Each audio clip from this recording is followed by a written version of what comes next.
세계 곳곳의 사건, 사고, 그리고 화재 영상까지 만나볼 수 있는 지구촌은 지금입니다. 미국의 교통사고를 당한 한 소녀가 수십 명의 환자들에게 새 생명을 나눠주고 세상을 떠났다고 합니다. 장기를 기증받기로 한 환자의 가족들은 이 소녀의 마지막 순간을 함께했다고 하는데요. 이 훈훈한 소식부터 바로 만나보시죠. 미국의 한 병원입니다. 복도 양옆으로 사람들이 길게 늘어서 있고 그 사이로 조그만 병상 침대 하나가 옮겨지고 있습니다. 여기 누워있는 이 소녀의 이름은 프란신 블레이크. 교통사고로 뇌사에 빠진 10살 소녀가 수술실로 옮겨지던 날 장기를 기증받기로 한 환자의 가족들은 그녀의 마지막을 함께했습니다. 평소에도 다른 사람들을 도와주는 걸 좋아했던 프란신 블레이크. 이번 장기 기증으로 새로운 생명을 얻은 사람은 6명. 그 외에도 75명의 사람들이 프란신 덕에 건강을 되찾았다고 하네요. 자, 이번엔 축구 경기장으로 가보죠. 한 스포츠 기자가 열심히 축구 브리핑을 하고 있는데요. 뒤쪽에서 물이 쏟아지죠. 때마침 작동한 살수 장치 때문에 불벼락을 정통으로 맞았습니다. 하지만 침착하게 멘트를 이어간 스포츠 기자. 오히려 시청자들이 더 당황했다고 하는데요. 방송사고는 났지만 몸을 사리지 않는 기자의 열정만큼은 박수를 보내드립니다.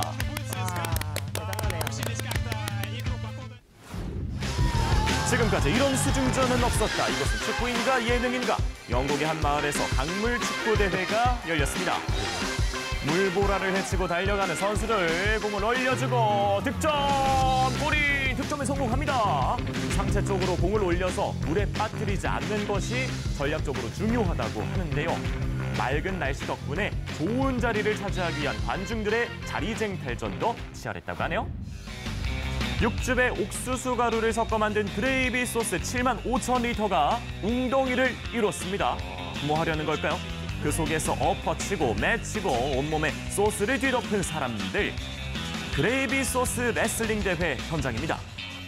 2006년을 시작으로 영국 랭커셔주에서 해마다 열리고 있는 이색 스포츠 대회라고 하는데요. 정말 특이하죠? 네. 참가자들이 소스 웅덩이에서 2분 동안 레슬링을 선보이면 의상과 코미디 요소까지 종합 심사해서 우승자를 가린다고 합니다. 대회를 통해 모인 수익금은 지역 자선단체에 기부된다네요. 들소태가 나타났다. 도망치세요. 한 가족의 차량이 들소대에 습격을 당했습니다. 얼마나 놀랐는지 아내는 비명을 지릅니다. Oh man, there goes some money. Thanks for not taking the insurance. 이번 사고로 다행히 아무도 다치지는 않았지만 보험도 안 들었는데 빌린 차량의 앞유리와 보닛이 파손됐다고 합니다. 당시 상황에 대해서 가족들은 다른 차가 후진을 하면서 울린 경고음에 들소 무리가 놀라서 달려온 거라고 설명했다네요. 이번엔 카자흐스탄으로 가보죠. 양배추라고 속여서 러시아로 밀반입될 뻔했던 거북이 수천 마리가 카자흐스탄 남부 아리스 지역에 방생됐습니다. 지난 6월 초 러시아 오렌부르크주 세관은 카자흐스탄과 국경 지역에서 살아있는 거북이 4,100마리를 양배추에 섞어서 밀반입하려던 트럭을 적발했는데요. 밀수하려던 멸종위기 희귀종 거북이 우리 돈으로 약 1억 4천만 원의 가치가 있다네요. 무더운 날에도 비가 쏟아지는 날에도 하루도 빠짐없이 기상천외한 복장으로 동생을 마중 나가는 장난꾸러기 형의 사연 들어보셨나요? 미국 루이지애나에 사는 고등학교 졸업반 노아 팅클은 대학 입학과 동시에 집을 떠나게 됐는데요.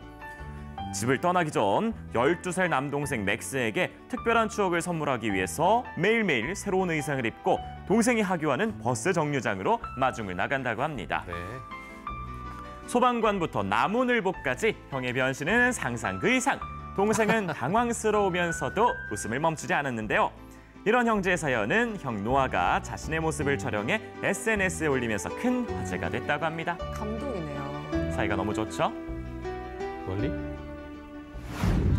카라와 네이트 커플의 집을 소개합니다. 다락방인가요? 이렇게 발만 뻗고 누우면 가득 찰 정도로 방이 좁아 보이는데요. 그런데 숨겨진 비장의 무기, 명치가 창밖으로 초록 물결이 가득한 아름다운 풍경이 파노라마처럼 펼쳐집니다. 와. 여기는 해발 2,500m 스위스 알프스인데요. 카라씨 커플이 이동식 협소주택을 빌려서 1년 살아보기 체험을 해본 거라고 하네요. 저기서 어떻게 들려주세요? 이 공간은 알프스를 오르는 등반객들이 묵을 수 있도록 설계된 친환경 목조주택인데요. 약간의 불편함은 있겠지만 신선부럽지 않을 것 같죠? 많이 불편할 것 같은데? 양쯔강변을 따라 늘어선 고층 빌딩들, 화려한 빛을 내뿜고 있습니다. 그리고 그 길이는 무려 25km에 이른다고 하는데요. 어마어마하네. 빌딩마다 개성 있는 조명쇼도 펼쳐지고요.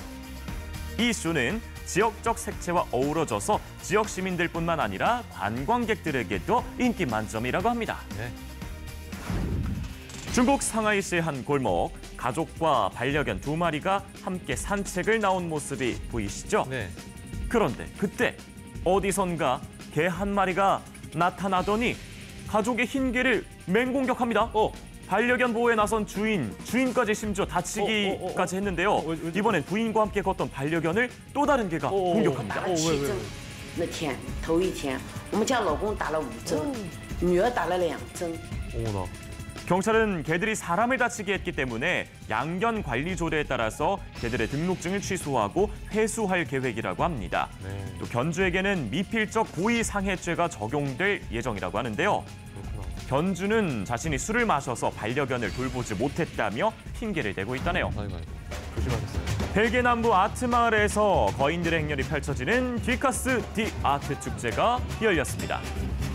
중세 시대부터 시작된 이 축제, 다윗과 골리앗의 대결에서 영감을 얻었습니다.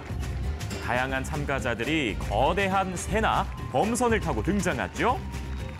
그런데 이 행렬 도중에 흑인을 조롱하는 듯한 캐릭터가 등장하며 비난을 샀습니다. 인권단체들은 세계적 청원 사이트에 이 축제 유네스코 세계 무형문화유산 등재를 취소해달라는 공동 청원글을 올렸다고 하네요. 지금까지 지구촌